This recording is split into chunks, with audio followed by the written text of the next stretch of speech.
Shalom a todos, un gusto saludarles, a los amigos, hermanos de Colombia, de Estados Unidos, por supuesto los de México, a todos y cada uno de ustedes les deseamos un buen Shabbat, Shabbat Shalom. Y bueno, hoy tenemos algo interesante que cubrir. En esta porción hay dos cosas que a mí me llaman mucho la atención y quiero compartirle. Uno de ellos es que esta porción tiene 126 versículos y hay una palabra que se llama pliyá, que significa maravilla. Y es maravilloso esto porque en esta escritura hay muchos secretos. Por supuesto, cuando nosotros estamos leyendo esta expresión del maestro Moshe, inmediatamente sentimos que lo que él expresa tiene un significado muy importante para nuestras vidas. Por supuesto, esa generación y las generaciones futuras, en este caso nosotros como estudiantes de Torah. Pero lo curioso de esto es que también, si hablamos un poco de misticismo, estamos hablando que Re es uno de los 72 nombres de Dios y significa, tiene un valor numérico de 206 y significa sabiduría para encontrar una dirección.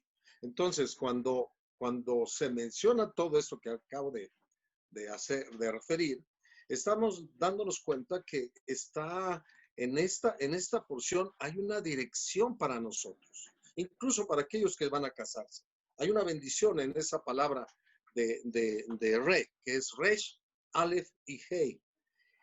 Resh tiene un valor numérico de 200, Aleph tiene un valor numérico de 1 y Hei tiene un valor numérico de 5. Y dentro de los nombres, de los 72 nombres, este tiene el 69. Entonces, es una maravilla, lo veamos por donde lo veamos. Y hay una frase que me gustó de un hermano de Kung y le puse por título precisamente esto, ¿no? No hay peor ciego que el que no quiere ver. Y eso es bien cierto. Ahí es increíble.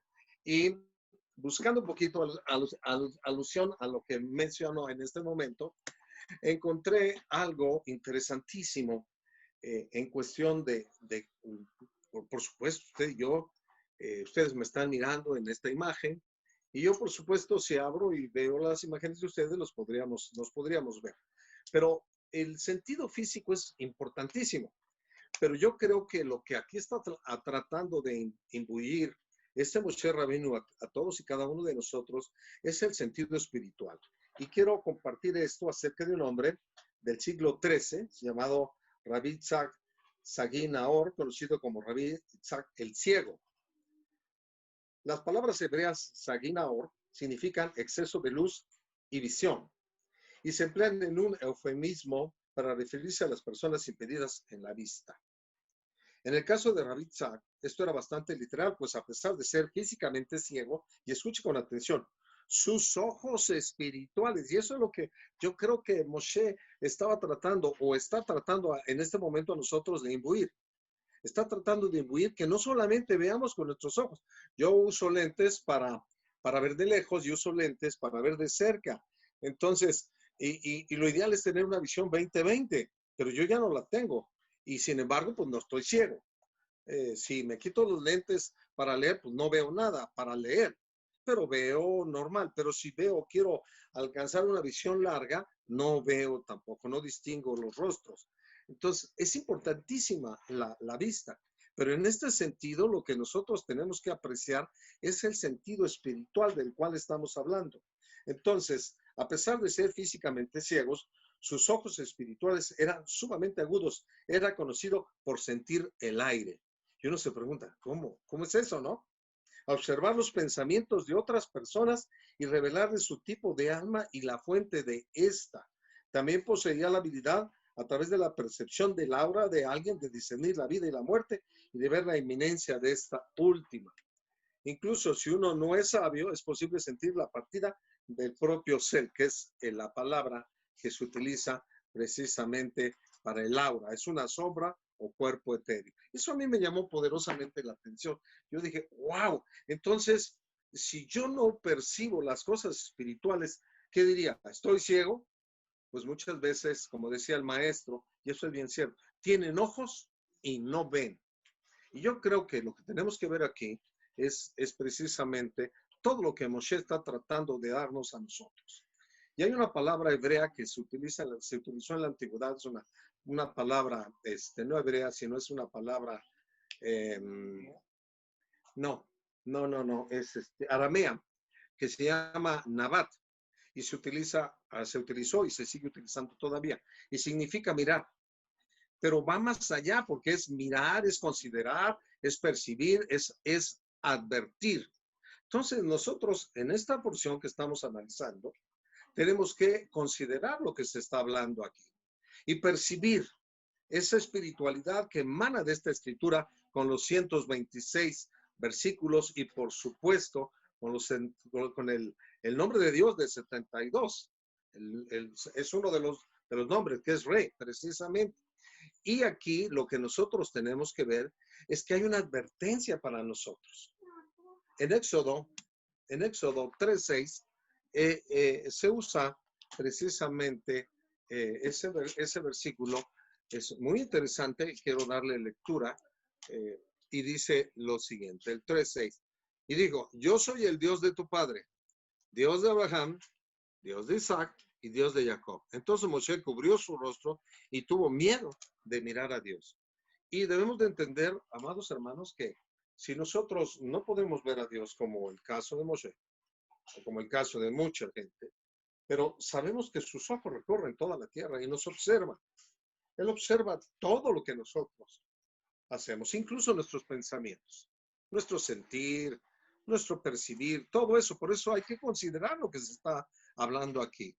Y obviamente es una advertencia a nosotros de que si no hacemos esto, como dice la escritura, bueno, dentro de la decisión que tú puedas tomar, querido hermano, que es el famoso libre albedrío, tú decides.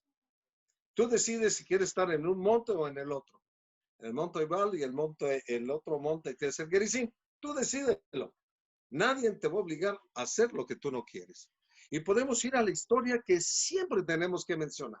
¿Y cuál es la historia que siempre mencionamos? El jardín. ¿Qué pasó ahí? Pues ahí pasó todo, a través de la vista, a través de los 5 sentidos. Vieron el fruto del árbol que estaba prohibido, del conocimiento del bien y el mal, del cual Dios se había advertido que no comieran. ¿Y qué fue lo primero que sucedió? Primero se fijaron en él. Claro, el primero que fue afectado fue la serpiente. La serpiente fue afectada. Y luego fue afectada Java. Y posteriormente Adán. Y para colmo de males, todos nosotros hasta el día de hoy. Entonces, la vista, que son los ojos, tienen algo muy particular. Con eso podemos percibir el mundo físico. Pero a mí lo que me interesaría mucho es poder percibir el mundo espiritual. Y eso es vital para todos aquellos que estamos estudiando esto. Por eso los sabios de bendita memoria nos dan las buenas y las malas. ¿Por qué? Porque ellos veían cosas que nosotros no vemos. Y somos estudiantes de Torah y hemos tenido maestros, y ahora nosotros como maestros les decimos, vean lo espiritual, pero pues muchas veces nosotros no lo vemos. Y es por eso que me atrevo a pensar y a decir que tenemos que mejorar en ese sentido. Baruch Hashem, iniciamos nuestro día abriendo nuestros ojos y dando gracias al Creador por haber devuelto el alma en misericordia. Haces tus oraciones, por supuesto, te bañas, te arreglas, te paras frente al espejo. Y ayer hacía yo ese ejercicio con los niños. Me encanta escuchar a mis nietos cuando estamos hablando. Eso es algo fantástico. Entonces, les decía yo, te paras frente a un espejo que refleja tu imagen, pero en realidad, ¿qué es lo que ves? ¿Qué es lo que estás percibiendo? O sea, estás ahí de frente y ¿qué ves? Pues yo veo a una persona, en este caso pues yo digo, ay, caray, ya el cuello ya se me está poniendo medio aguado. Ay, ¿esto de dónde salió? O sea, ¿cuándo fue eso, no? Porque lamentablemente, y les decía yo a los chicos, ¿por qué no haces un ayuno de espejos? Y entra inmediatamente la pregunta, ¿no? En este caso, ¿qué vamos a hacer? Y voy a dar una historia, una parábola acerca de esto antes de entrar a esta reflexión. Hay dos extremos expuestos con respecto a nuestra visión. Y ellos son, uno de ellos, veo lo que quiero ver. Y el otro, vemos objetivamente. Y precisamente esta parábola es acerca de lo siguiente. Pero vamos a esperar un poquito. Nada más le quise dar el sentido de qué va a decir, ¿no? Pero antes de eso, y yo creo que eso es lo que ocurre, el creciente narcisismo de nuestra sociedad contemporánea es la que valora la vanidad y la egolatría. Entonces, ¿qué pasa con ese narcisismo? En el caso, yo fui muy narcisista cuando era joven. Y yo estoy seguro que muchos de nosotros somos narcisistas. ¿Qué significa ser narcisista? Bueno, es la admiración excesiva y exagerada que siente una persona de sí misma por su aspecto físico o por sus dotes o cualidades. Y doy un ejemplo, y esto es bien cierto, y es contemporáneo a nosotros. ¿Qué le parecen las cirugías? Están de moda, ¿no? Están de moda, están de moda. Mire, el envejecimiento es natural, es parte de la vida misma. Y esto que estaba yo mencionando acerca del ciego, de ese rabí ciego, habla acerca de cuando nosotros ya vamos a partir de este mundo. O sea, el alma se desprende y empiezan a suceder cosas. Entonces, es inevitable que venga, es un estado mismo de la vida, el morir, el nacer y morir, por supuesto. Entonces, ¿por qué entonces te tienes que operar la nariz?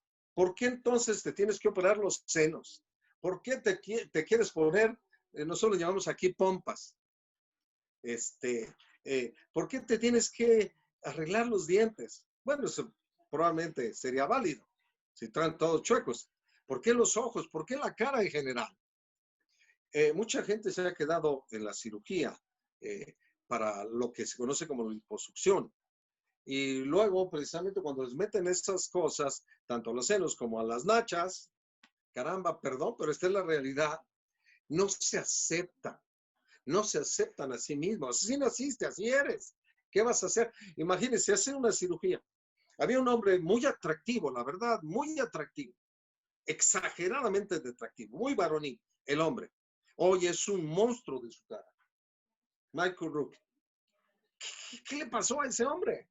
No aceptó su vejez. Yo creo que lo que está pasando aquí es que muchas de las cosas que nosotros percibimos no las aceptamos. Si no aceptamos lo físico, queridos hermanos, ¿cómo vamos a aceptar lo espiritual? Que es más complejo y es más difícil. Yo le aseguro que hay personas que incluso mueren en su vida y nunca entendieron lo que es el tikkun. Nunca corrigieron nada. Ellos vivieron por vivir y se acabó. Y lo que está tratando de decir Moshe Rabino a esa nueva generación es el tikkun. O sea, ¿qué está pasando? Ustedes tienen una gran oportunidad de no repetir los errores pasados. Hoy tienen una oportunidad de vivir si hacen la voluntad de su Creador. Y lamentablemente cada quien quiere vivir la vida loca y eso no es así. Entonces, tenemos que entender. Mire, tal es así que es tan importante la visión que en las grandes compañías, lo primero que aparece es misión, visión. O sea, porque debemos de tener una visión tocante a las cosas que se tienen que hacer. ¿Cómo tiene una visión? El doctor Keltrell tiene una visión. Yo tengo una visión tocante a lo que es CUM. Y tenemos que tener una visión tocante a la vida, con tus hijos, con tu esposa, con tus amigos, incluso con los congregantes, tenemos que tener una visión. Le dice el Eterno a nuestro padre Abraham, dice, alza tus ojos y mira. Eso lo dice en el libro de Bereshit 13:14. Alza tus ojos y mira. Y no solamente le muestra la tierra de promesa donde él va a ser poseedor. Y es obvio que nosotros, amados hermanos, tenemos que mirar con atención cuál es tu futuro, cuál es tu destino, a dónde vas, qué vas a hacer. Y obviamente también le dice en el 15:15 del mismo libro, le dice, los cielos, vea los cielos y cuenta las estrellas. Imposible. La genealogía de él iba a ser como multitud en sentido espiritual de las estrellas y en el sentido terrenal con la arena. O sea, las dos cosas deben de fluir, tanto lo celestial como lo terrenal. En ese sentido, nosotros como creyentes tenemos que estar bien atentos en ese sentido. Y como le dije, le voy a decir una parábola, pero antes de esa parábola, quiero decirle lo siguiente, y esta palabra es fantástica. Espejito, espejito, dime quién es la más bella del reino. Diría la madrastra, ¿no? Sí la ha visto usted. A los niños les ponen una de esas películas y son divertidísimas. ¿Qué le diríamos a esta bella mujer? ¿Sabes? Métete a un ayuno de espejos. Y la pregunta que viene para usted, y no me lo conteste, contéstese usted a sí mismo. Diga, ¿alguno de ustedes se ha metido en un ayuno de espejos? Pregunto. Seguramente, y yo puedo darle la respuesta, quizá la respuesta sería no. ¿Para qué? Y la respuesta a esa pregunta sería para bajarle a la vanidad y a la egolatría. Todos tenemos cierta vanidad y cierta egolatría. Incluso, si usted me contestó en sus adentros, no, yo no he hecho un ayuno de espejos, yo le puedo decir que en mi caso sí. Sí lo hemos hecho, pero no porque tengamos el deseo. Y sería una buena recomendación, un reto para usted, 3 días sin mirarse al espejo. Es complejo, ¿no? Pero usted dirá, es que es imposible. No, sí es posible. Acuérdese usted acerca de la Shiva, aunque nosotros no somos judíos, podemos observar ciertas costumbres cuando tenemos una pérdida de un ser querido. Los deudos no deben de ver su propio reflejo. Y uno se pregunta, hay un misticismo que no voy a mencionar, pero sí es importante hacerlo porque nuestros pensamientos no deben de estar dirigidos hacia nuestra apariencia física. Ya sabe usted que el deudo, en este caso el doliente, él pues ni se baña, está dolido, está afligido y tiene que pasar muchos días, 3, 7, 30, incluso hasta un año. Es difícil aceptar la pérdida de un ser humano, sobre todo cuando no se tiene el conocimiento de la vida después de la muerte. Pero así sucede. Y mire, tan es así que tenemos que ver que la apariencia de nosotros tiene que ver. Pero antes de esa apariencia, quiero decirle lo de lo de la parábola, los dos tipos de vidrio. Así se titula, los dos tipos de vidrio. Y la cuestión es que un hombre que tiene un poquito de conflictos, como todos los tenemos, existenciales, ¿no? Obviamente. Yo estoy seguro que usted tiene problemas existenciales. Y yo también. Afortunadamente tenemos a Hashem. Afortunadamente tenemos a Mashiach, Yeshua, Baruch Hashem, por eso. Pero aún así, muchas veces tenemos problemas existenciales. Entonces este hombre tiene esos problemas y visita a un sabio para saber más acerca de su destino. Y entonces el sabio le dice, ve y fíjate en la ventana. Este hombre se para en la ventana y observa y ve a un hombre que va y viene apresuradamente, va corriendo, y a un ciego rogando por una limosna para que alguien se la dé. Y eso es lo que ve. Y luego le dice, ahora, fíjate en esto. Y le pone un espejo frente a él. Dice, ¿qué ves? Me veo a mí mismo. El primero, o sea, los dos son iguales. El primero viste a un hombre pobre que tiene necesidad y sentiste compasión. Y el segundo, o sea, el mismo material, pero ya en otra perspectiva, viste, el segundo es el rico. Solo te ves a ti mismo. Y eso es egoísmo. Hoy, en esta situación que estamos viviendo todos, pues ha habido mucha gente egoísta que no quiere compartir, no quiere dar. Y es muy importante que tú sepas que el más beneficiado eres tú, no el que recibe, sino el que da. Entonces, amados hermanos, es muy importante meterse en ese ayuno. Yo les sugiero, métanse, por lo menos. Ya nosotros lo tuvimos. ¿Cómo? Perdimos seres queridos y fuimos dolientes y tuvimos que tapar los espejos y nos olvidamos un poco acerca del arreglo personal. No pasa nada, aunque tengamos barbas de Juan Diego. ¿Qué importa? ¿Qué importa?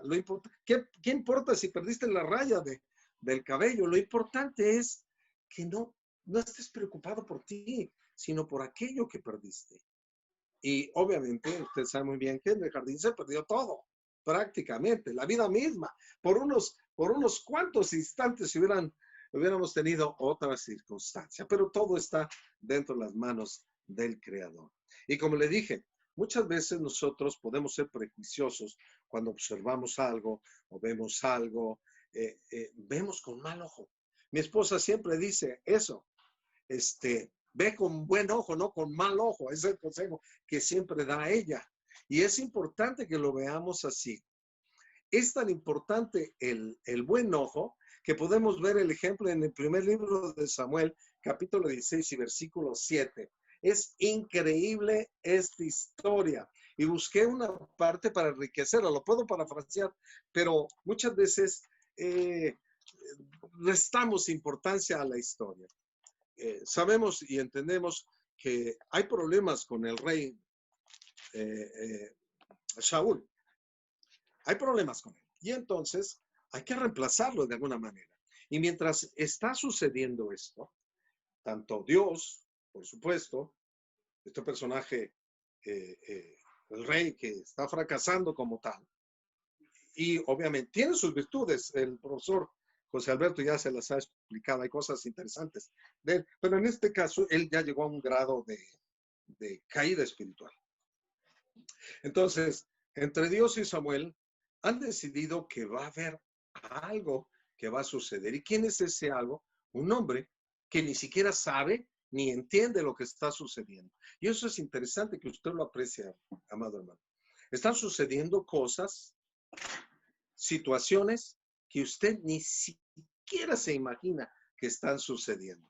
Y entonces vamos a ver qué sucede. En este libro del profeta Shemuel, le pregunta, después de ver todas estas cosas, le dice el Eterno a Shemuel: toma contigo una vaquilla del ganado y di, he venido por ofrecer un sacrificio al Eterno, invita a Isaí al sacrificio, yo te enseñaré lo que has de hacer y tú me ungirás al que yo te diga. Y aquí vemos nosotros dos cosas: la cuestión del ojo malo. O no lo vamos a llamar tan feo como dirían algunos, ¿no? Sino que no viste bien. Te lo vamos a poner más fácil. No viste bien. Lo que está diciendo es, sigue al líder. Uno tiene que ser inteligente para ser obediente. Uno tiene que ser muy avispado. Lo único que tiene que hacer es obedecer. Nosotros pensamos que tenemos en cierto modo que ser más listos que Dios. Pero Dios dice, sé cuál es tu situación, pero te estoy diciendo exactamente lo que tienes que hacer. Y Moshe está diciéndole a este pueblo exactamente lo que tiene que hacer.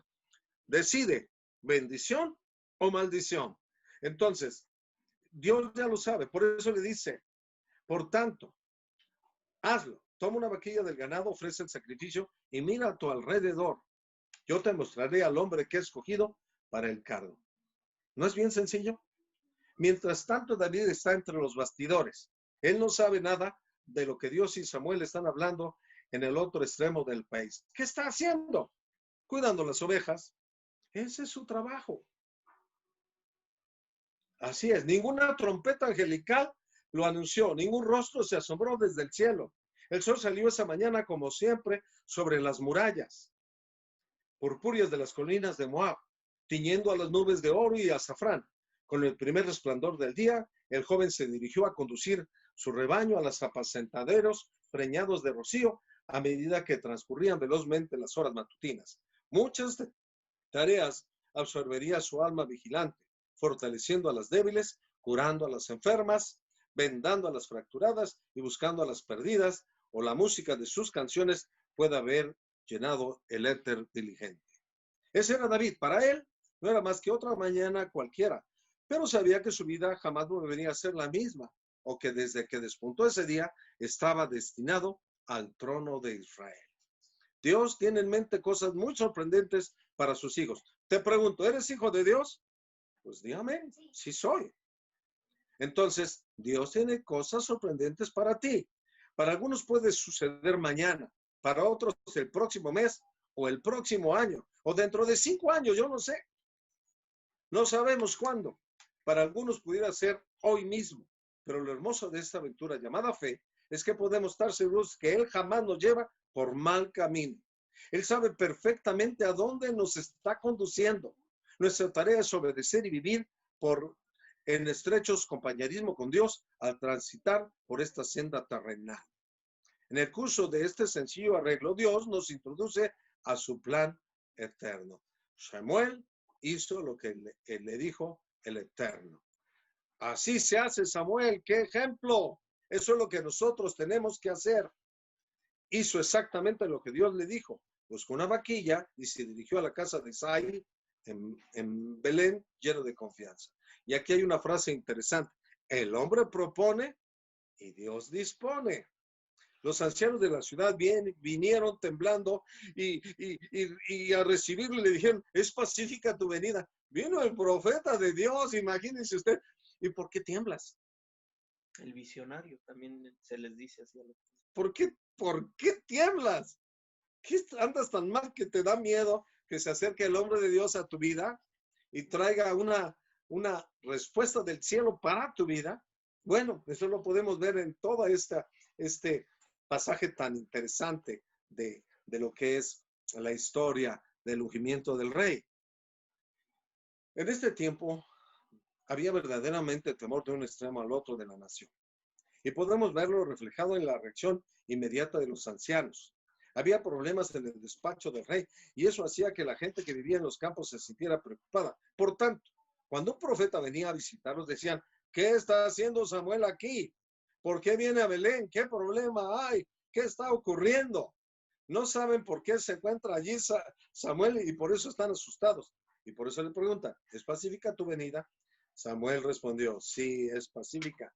Vengo para ofrecer un sacrificio al Eterno, purificaos y venid conmigo al sacrificio. Después de purificar a Isaí y a sus hijos, los invito al sacrificio. O sea, iban a entrar delante de la presencia de Dios y había que purificarse. Y eso era importante. Entonces, ¿qué sucede? Están pues en la habitación y no tienen la menor idea de lo que va a suceder. Ni siquiera Samuel sabe a qué hombre va a escoger Dios. Se encuentran rodeando a Samuel y los está observando. Y aconteció que cuando ellos llegaron, él vio a Eliab y pensó ciertamente, su ungido está delante del Eterno. Y aquí empiezan los problemas. ¿Qué es lo que tú ves? ¿Ves el físico? ¿O qué ves? Él es profeta. Es profeta. Y falló el profeta. Hombre de Dios, escogido por Dios. Le habló audiblemente Dios, como se los platicó su profesor cuando estuvieron hablando acerca de los jueces. ¿Qué pasa entonces con Samuel? ¿Ha perdido el toque, diríamos nosotros? ¿O qué está sucediendo? Mire, no ha perdido el toque. Es que, como le dije a usted, el hombre propone, él propuso a ese hombre. Pero Dios dispone. Y dijo, no, ese no. Y sí se fue por la vista, porque era de apariencia. Pero ahorita le voy a dar las características. Ese debe ser el hombre, pensó Samuel. No lo dijo en voz alta, por supuesto. Pero eso es lo que estaba pensando. ¿Por qué? Porque Elías parecía ser una persona que uno normalmente escogería como rey. Sin duda alguna, era alto, impresionante. Sin lugar a dudas, era un hombre aguerrido, porque es el que se encuentra acompañando a Saúl, el rey, y a los soldados contra Goliat. Y eso le daba cierta imagen, ¿no? Vendemos imagen, hermano. Vendemos imagen. Es increíble lo que se vende. Les decía yo a mis niños, ¿no? A ver, voy a parar un poquito aquí la historia. ¿Qué pasa cuando tú te paras a un aparador? Bueno, eso lo vamos a ir a hablar, pero de una vez lo adelante. ¿Qué pasa? ¿Qué ves? ¿Ves a un maniquí? Un maniquí de una mujer alta, delgada, bonita, y está un vestido increíblemente increíble, y tú dices, yo quiero ese vestido. Y ese vestido te cuesta 5,000 pesos. Pero ese mismo vestido lo ves en un rack, en una tienda de conveniencia, ¿Y qué cree? Vale 1,000 pesos. ¿Cuánto comprarías? Cualquiera diría, pues el que está en el aparador, vendes imagen.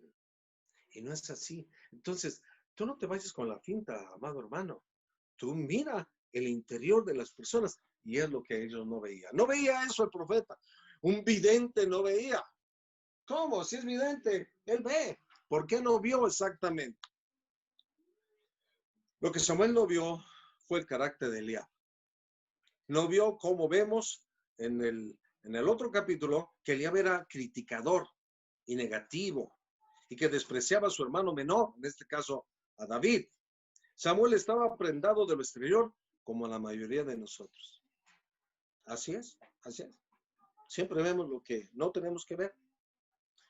Pero el candidato A no era el hombre de Dios, ni tampoco el candidato B y C. Luego Isaac llamó a Abinadab y lo hizo pasar ante Shemuel, quien dijo, tampoco a este elegido el Eterno. Y aquí vemos a Abinadab, el segundo en edad, quien probablemente lucía tan impresionante como su hermano Eliab. Isaí tenía 8 hijos y 2 hijas. Y Abinadab era siempre mencionado como el segundo hijo. Pero Dios le dijo a Shemuel, ese no es el hombre. No se nos dice el por qué, solo se nos dice que él no es el escogido. Por alguna razón, Abinadab tampoco tenía pasta de rey. Y ese es como un concurso de Mister Universo, ¿no? Enseñas el conejote, los bíceps, los tríceps, todo eso, ¿no? Hay concursos de imagen de hombres fuertes, pero no es así. Y se presenta seguidamente el candidato. Después Isaí hizo pasar a Shammah y Samuel dijo, tampoco a este ha elegido el Eterno. O sea, estaba oyendo de parte de Dios y Dios no confirmaba la elección. Luego de repente, en medio de ese desfile de posibles candidatos, encontramos el principio que rige la elección de Dios. Leamos lo que sigue con atención. Pero el Eterno dijo a Samuel, no mires su apariencia, ni lo alto de su estatura, pues yo lo he rechazado, porque el Eterno no mira lo que mira el hombre.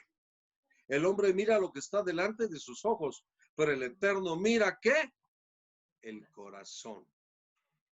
Y amado hermano y hermana, si tú quieres realmente que el Eterno te mire y que alguien te escoja para servir, lo primero que va a ver el Eterno en ti es tu corazón.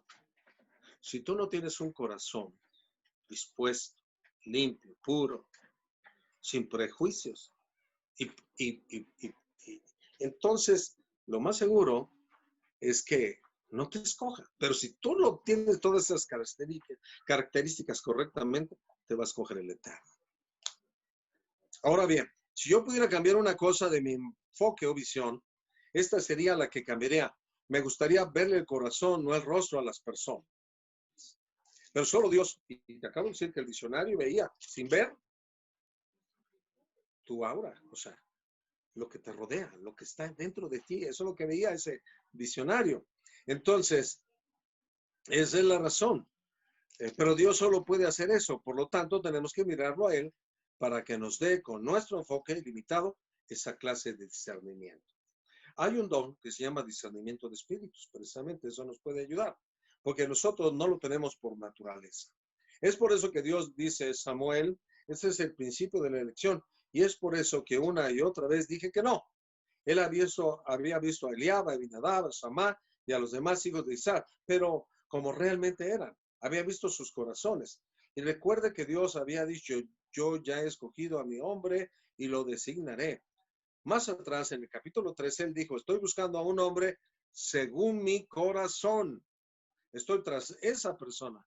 Él sabía exactamente quién era ese hombre. Era el matador de osos por las ovejas, era el matador de leones por las ovejas y pronto el matador de gigantes por el pueblo. ¿Qué significa eso, amado hermano? Que era un hombre conforme al corazón de Dios.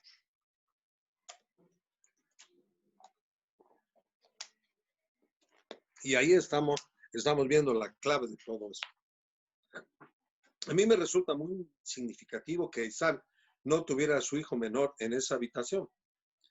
Es en verdad interesante cómo revela Isaac 2 errores muy comunes que cometen los padres. El primero es que no apreciaba de la misma manera a todos. Sabemos y entendemos que el primogénito es el primogénito, tiene todos los privilegios. Ahí está, es el hijo, es el primero, sea hijo o hija, es el primero. Y luego el hijo último, el chiquito. ¿Qué haces con el chiquito? Pues lo consientes, le das todo. ¿Y el hijo sándwich? ¿Qué pasa con el hijo sándwich? Y hay una historia para eso que vamos a contar más adelante. Entonces, es importante que veamos. El primero, que no apreciaba de la misma manera a todos sus hijos. El segundo es que no veía a su hijo menor, sino a alguien que se ocupaba en cuidar de las ovejas. Hay una historia, que no vamos a contar, pero existe esa historia. Entonces Samuel dijo a Isaí, ¿son estos todos los jóvenes? Y él respondió, todavía queda el menor, pero he aquí que está apacentando las ovejas. Samuel dijo a Isaí, manda a traerlo porque no nos sentaremos a comer hasta que él llegue aquí. Vemos que Samuel tiene ahora, con la ayuda de Dios, la perspectiva correcta. Nada estorbaría su búsqueda de aquel a quien Dios había escogido. ¿Qué importa lo que él haga? ¿Qué importa la edad que tenga? Ve a buscarlo. Oh, qué bueno es poder ver más allá de lo visible, ver más allá de las deficiencias personales, ver más allá de la edad de una persona, de su estatura o nivel de inteligencia, ver lo que hay de verdadero valor en lo más adentro de ella. Esa es la clase de visión que Samuel, con la ayuda de Dios, demuestra finalmente en este caso. O sea, le regresa a la visión. Escucha de Dios. Está atento a lo que Dios ha determinado. Ah, qué momento tan hermoso. Recuerde, David está en el campo con las ovejas. No sabe lo que está sucediendo en su casa. Está cuidando fielmente del rebaño cuando de pronto alguien llega corriendo y le dice, oye, David, te mandan a decir que regresa a casa. Isaí mandó por él y le hizo entrar. Entonces el Eterno dijo, levántate y úngelo, porque este es. Samuel tomó el cuerno de aceite y lo ungió en medio de sus hermanos. Este es David, un adolescente.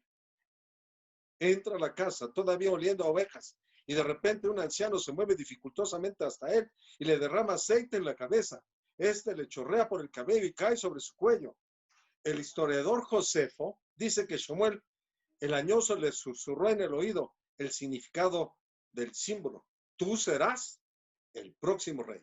¿Qué hizo entonces David? ¿Qué haría usted en una situación parecida? Nos preguntamos. Entonces es algo que no sucede con frecuencia. El modo de Dios tiene que hacer las cosas, el modo que Dios tiene de hacer las cosas es maravilloso. Y por eso usé esta palabra, la palabra que dijimos hace ya, maravilla. Dios hace cosas maravillosas. ¿Acaso no es cierto? En el momento más sorprendente suceden las cosas más admirables. Tú vas a ser el próximo rey. ¿Qué hizo David entonces? Bueno, me complace decirle que él no fue inmediatamente a uno de esos grandes almacenes donde todo se puede comprar para probarse unas coronas. No solicitó un nuevo juego de tarjetas de presentación.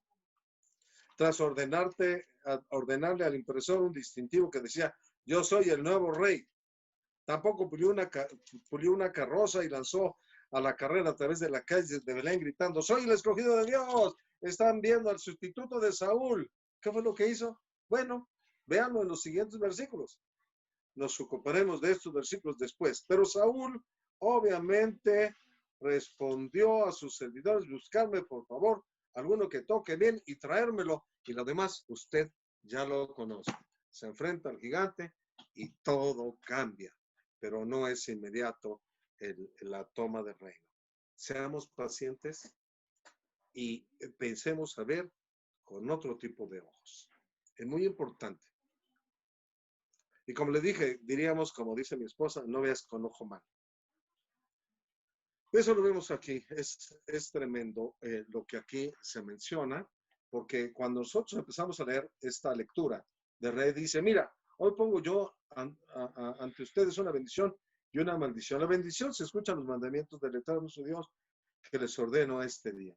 Y la maldición, si no escuchan los mandamientos del Eterno su Dios, sino que se apartan del camino que les ordenó este día para seguir a otros dioses que no han conocido. Entonces, tenemos esa disyuntiva, tú y yo, querido hermano. Hagamos la voluntad del Eterno, aunque nosotros tengamos otro tipo de visión. Y la lectura que le quiero leer a usted es precisamente la del capítulo 12, versículo 8. Aquí está. Déjame encontrarla. 12:8. Dice así. No harán como hacemos aquí hoy en día, que cada cual hace lo que le parece bien a sus propios ojos. Pues mire, ya vimos que tenemos que tener cuidado en la visión, ¿eh? No es tan sencillo mirar así por mirar. Es muy importante. Por supuesto, hay que elegir. Y por eso es el libre albedrío.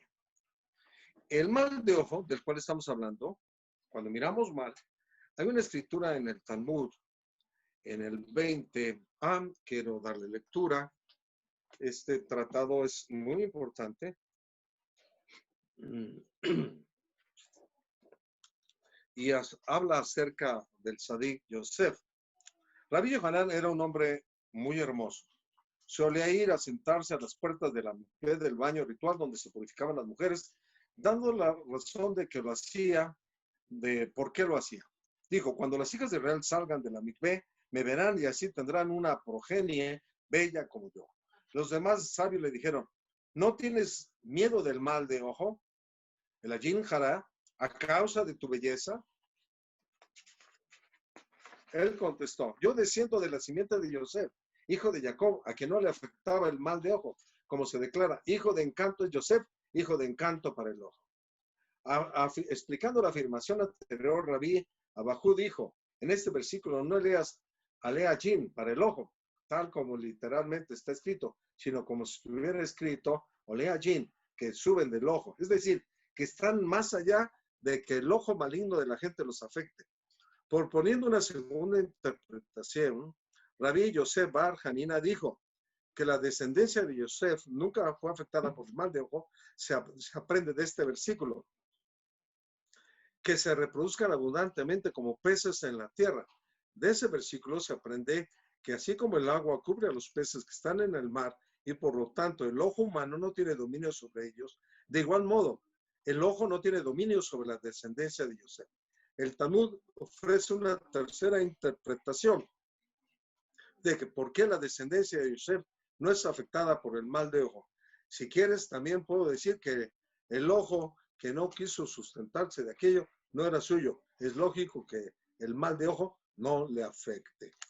Esa es la primera lectura que quiero hacer. Y la otra, respecto a esto, está en el otro tratado, el 55b. ¿Me buscas el 5a? 5a, sí. Y en el 55b dice lo siguiente. ¿De qué tratado? Este es otro tratado, ¿no? Es el mismo. Es el mismo, pero ya. Sí, es el mismo. Vamos a ver, aquí en este tratado estamos hablando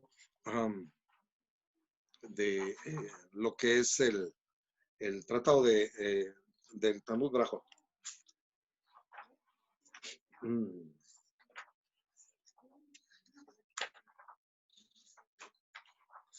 Relacionado con este tema, el tema anterior, Rabí Leví dijo, la persona siempre debe esperar que se cumpla un sueño, bueno, hasta 22 años. ¿De dónde aprendemos esto? De Yosef.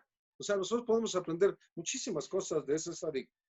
Respecto a quién primero se declara, estas son las generaciones de Jacob. A los 17 años de edad, Jacob era pastor de rebaño con sus hermanos. Y luego está escrito respecto a él. Y Yosef tenía 30 años de edad cuando se presentó ante el faraón, desde la edad de 17 años que Yosef tenía cuando tuvo su sueño de grandeza, hasta la edad de 30 años que tenía cuando su sueño se cumplió. ¿Cuántos años son? 13 años más los 7 años de abundancia y 2 de hambruna, que fue cuando su padre y sus hermanos se asentaron en Misraim, y cuando finalmente se cumplió el sueño de Yosef, hacen un total de 22 años. Entonces, Ya sabemos el problema. Túnica, sueños, 22 años. Por una túnica y por sueños. ¿Y qué fue lo que pasó? Los hermanos lo envidiaron. Tenían celos. Y esos celos, hermanos, eso es un sentimiento que experimenta una persona cuando se sospecha que la persona amada, en este caso el padre, siente amor o cariño por otra. O sea, como yo, el primogénito, me está quitando mi lugar. Por otra parte, podemos considerar eso con la esposa, podemos considerar eso con un hermano, podemos considerar eso con un amigo o un hijo. ¿Cuántos no han sentido celos hasta por sus propios hijos? Porque la mamá está más apegada a los hijos que al esposo, que era anteriormente el único en su vida. Imagínese usted. Y el padre ha sido desplazado por 3 chamacos guerrosos. Imagínese usted. En este caso, sabemos que la familia era numerosa. La familia de Jacob era numerosa, pero había celos y había envidia, había sentimientos de tristeza o enojo que experimenta precisamente la persona que no tiene o desearía tener. O sea, yo quiero tener el lugar de ser el hijo favorito. Cuando yo era joven, curiosamente, yo sé si ya se lo conté o no, pero yo era el favorito de mi mamá. ¿Yo qué culpa tenía, pues? Y mis hermanos me echaban la mala vibra, como dicen, porque yo era el favorito. ¿Qué le voy a hacer? Pero siempre va a haber esa cuestión de celos y de envidia. Por eso, el primogénito es el que tiene siempre privilegios. ¿Y qué decir del más pequeño, no? El bebote, por así decir algo. Imagínese usted, son privilegiados, pero ¿y los demás qué cosa? Los demás hijos, ¿qué cosa? Bueno, usted conoce la historia, finalmente la podemos encontrar en Génesis 37, 1, 36, y vemos cuántos hijos tuvieron, todo lo que sucedió. Esa túnica trajo dolores de cabeza y los sueños desataron eventos en la vida de Joseph. Sí, fue algo tremendo. Y no solo eso, podemos ver muchas cosas, por eso es importante. ¿Qué quieres? ¿Bendición o maldición? Yo no sé, pero en mi caso yo quiero bendición. ¿Se acuerda de los espías? Otra historia importantísima. ¿Qué pasa con los espías? ¿Qué sucede con los espías? ¿Qué vieron los 12 espías? ¿Qué vieron? ¿Vieron gigantes? Eran muy grandotes los gigantes. La escritura nos enseña el tamaño de esos gigantes, impresionantes, quizá del tamaño del techo donde estoy ahorita predicando. Imagínense, impresionantes. Encontraron murallas muy grandes, muy fuertes y gente fuerte. Eso ya lo enseñamos en anteriores exposiciones. En Números 13, 17 al 33, nosotros podemos ver esa historia. Van 10 a favor y 2 en contra. Los 10 a favor dicen, no subamos. Y los 2 en contra dicen, subamos. Entonces, ¿qué tuvieron los 10? Tuvieron una visión física. ¿Qué es lo que te estoy diciendo? Yo estoy tratando de imbuirle esta mañana a todos nosotros, inclusive yo, que abramos nuestros sentidos extrasensoriales para poder percibir las cosas. Si nosotros en este momento abriéramos nuestros ojos, no físicos, sino espirituales, veríamos que estamos rodeados de ángeles. Y estamos rodeados de ángeles. Pero 2 de ellos tuvieron una visión igual física, por supuesto, pero también espiritual. Y eso hizo la diferencia. Son dos perspectivas diferentes. Los 10 negativas y los 2 positivas. Por eso es importante, amados hermanos, que veamos estas cosas con otra óptica. Es muy importante ver con otra óptica. Se me olvidó comentarle el 5A.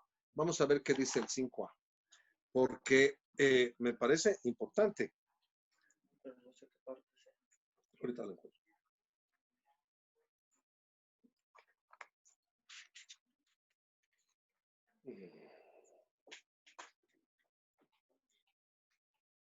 Ese es interesante.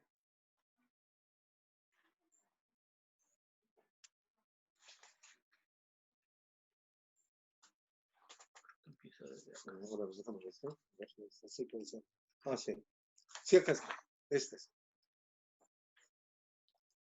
Dice Rabbi Shimon ben Lakish, dijo, todo aquel que se dedica al estudio de la Torá, los sufrimientos se apartan de él, como se declara, y los centellantes, Beneresh, Reshef, alzan el vuelo. Uf.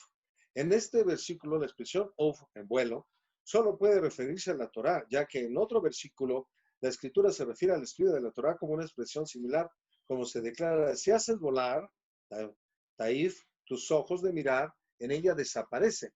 Por su parte, en aquel versículo, la expresión Reshef, centellantes, solo puede referirse a los sufrimientos, como se declara, combates centellantes. Reshef. El Talmud cita una objeción a lo anterior. Rabbi Yohanan dijo, Rabbi Shimon ben Lakish, pero si eso lo saben incluso los niños de la escuela, como se declara, Dios dijo, si escuchas diligentemente, y eso es lo que estamos tratando de entender, si escuchas diligentemente la voz del Eterno tu Dios y haces lo recto ante sus ojos, todas las dolencias que yo puse sobre los Misraín no las pondré sobre ti, pues yo soy el Eterno, quien te cura. Entonces, amados hermanos, yo creo que aquí lo que están diciendo es que las cosas que vienen a nuestra vida no las tenemos que tomar a mal, sino que todo viene de acuerdo a la Escritura, como dice aquí, si ya estás haciendo su voluntad, por eso dice, si escuchas diligentemente la voz del Eterno, esta enseñanza la estoy yo diciendo, pero realmente no soy yo el que habla a tu espíritu. Quien habla a tu espíritu es Moshe a través de mis labios, pero de los labios de Moshe es la voz de Dios para tu vida. Así deberíamos de estudiar las escrituras y sería más fácil. Si quieres no tener maldición, si no quieres tener sufrimientos, estudia Torah y acepta la voluntad de tu Creador y no vas a tener ningún problema. Pero si no, es tu elección, obviamente. Bien, veamos. ¿Y qué dice el maestro acerca de todo esto? Nosotros estamos basados en los dichos de nuestro maestro, Yeshua. ¿Qué dice? Bueno, lo primero que yo encontré acerca de ver, vemos en Mateo 5:28, es lo que nosotros le llamamos la chica de rojo. Y hay una frase importante que marca las cualidades malas de las personas. El voyerismo. ¿Qué significa el voyerismo? El voyerismo es el nombre que se le da a una parafilia que consiste en observar a otra persona. Y aquí podríamos decir, me vio, la vi, me vio, la miré, me miró, ¿no? Así comienza una relación. Pero curiosamente, en esta escritura de Mateo 5:28, le doy lectura a continuación. Dice así, pero yo digo que cualquiera que mira a una mujer para codiciarla, ya adulteró con ella en su corazón. Y vemos el ejemplo ahí en el segundo libro de Samuel, capítulo 11, que precisamente cuando un rey tenía que salir a la pelea, a la guerra, ¿qué cree que pasa con en el segundo libro de Samuel? ¿Qué cree que pasa en el capítulo 11? ¿Qué cree que sucede? Dice así, aconteció el año siguiente, en el tiempo que salen los reyes a la guerra, que David envió a Joab, su primo, y con él a sus siervos y a todo Israel, y destruyeron a los amonitas y sitiaron a Rabá. Pero David se quedó en Jerusalén. El rey tenía que salir por delante, pero dijo, yo tengo muchas victorias, cantan, Saúl mató a 1,000, David a sus 10,000, ¿para qué salgo? Pero si yo ya tengo 10,000, o sea, ¿para qué más? Yo ya soy rey, yo estoy cansado de tanto pelear. Es más, corté prepucios y me gané a Mical y tantas cosas que tiene esta historia, ¿no? Pero aquí en este caso, nos está diciendo que él no salió a la guerra. Y sucedió un día, de esos días en los cuales, pues, o hace mucho calor y tienes que salir aterrado, precisamente. Y aconteció un día, y en la tarde ya ve que luego los calores son muy fuertes. Dice, Al caer la tarde se levantó David de su lecho y se paseaba sobre el terrado de la casa real y vio desde el terrado a una mujer que se estaba bañando, la cual era muy hermosa. Yo todavía me estaba riendo cuando estaba escribiendo esta frase de una película de mis tiempos, de un cómico nacional llamado Clavillazo, en el cual le llamaban el chismoso de la ventana. ¿Qué es el chismoso de la ventana? Un morboso que nada más está viendo y tenía un telescopio que estaba mirando todos los departamentos frente a su casa, viendo a todo lo que hacían los vecinos. Yo le estoy llamando chismoso a David, por supuesto que no, pero ¿qué tenía que estar viendo?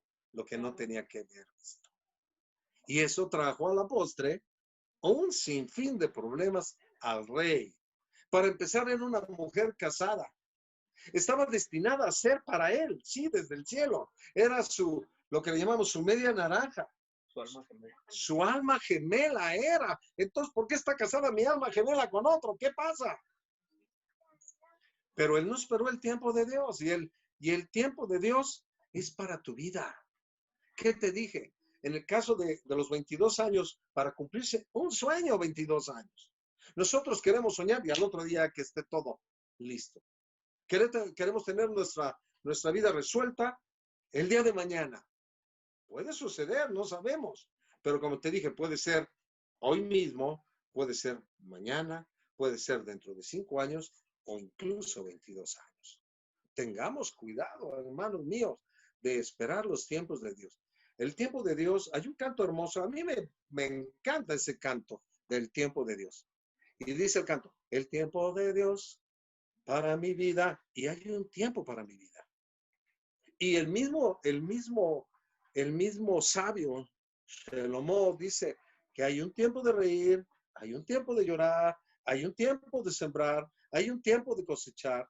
Todo tiene su tiempo. ¿Por qué adelantar las cosas? Sí, era su alma gemela, pero tenían que suceder varias cosas. Y él adelantó los tiempos de Dios y pagó las consecuencias. Y dañó su cualidad porque el texto anterior que leíste decía que David era de ojos hermosos. Ojos hermosos, Aquí es lo contrario, es de ojo malo. Pues vio con ojo malo. Entonces tenemos que cuidar, amados hermanos, tenemos que cuidar el ojo malo. Por supuesto, tenemos un ojo bueno, es una cualidad buena que nosotros tenemos, pero tenemos que cuidarla, porque de repente, una miradita, como te dije, la vi, me vio, la miré, me miró, y ahí comienza todo, ¿no? Recuerdo, el ego es tremendo, hermanos, el ego es tremendo. Obviamente, uno, como dije, va envejeciendo y todo eso. Pero en una ocasión fuimos con mi esposa y los muchachos a ver una exposición aquí en Coacalco. Y fuimos. La pusieron ahí en un terreno amplio. No, normalmente eso lo hacen en la cabecera, pero aquí era en la parte de abajo. ¿Y qué sucedió? Bueno, vamos entrando y pasamos en un lugar donde venían ropa de vaquero. A mí me gustaba mucho la ropa de vaquero. Y era una chica hermosa, de verdad. Y ahora sí que me vio y la vi. Me miró, me miró y la miré. Y yo dije, wow, ¿no? Todavía tengo mi pegue. En ese sentido. Vean nada más la vanidad y el egocentrismo que puede tener incluso un predicador. Es increíble eso, amados hermanos. Es increíble lo que te puede suceder. Eso de que a mí no me va a pasar esto, mire, mejor ni lo diga. Tengamos cuidado.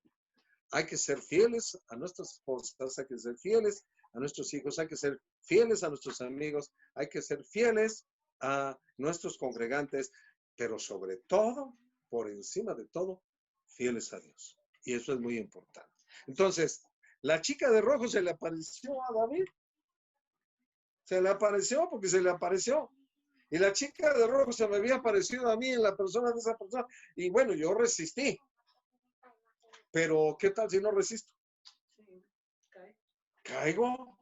Entonces, tengamos cuidado.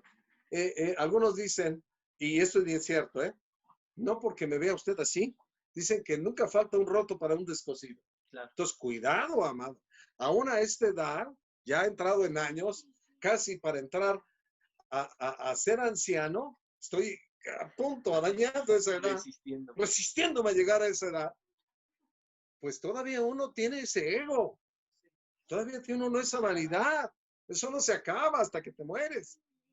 Entonces, cuidado, tengamos mucho cuidado. Recuerde todas estas cosas. Bien, entonces la chica de rojo no debe de aparecer en nuestro panorama como apareció Batseba, era la chica de rojo para David Amelech. Bueno, ya después usted sabe, todo se normalizó, pero se pagaron las consecuencias y finalmente de esa relación posterior tuvieron un hijo, maravilloso hijo llamado Shelomo. Entonces, pero ¿para qué nos arriesgamos? Manejemos los tiempos de Dios.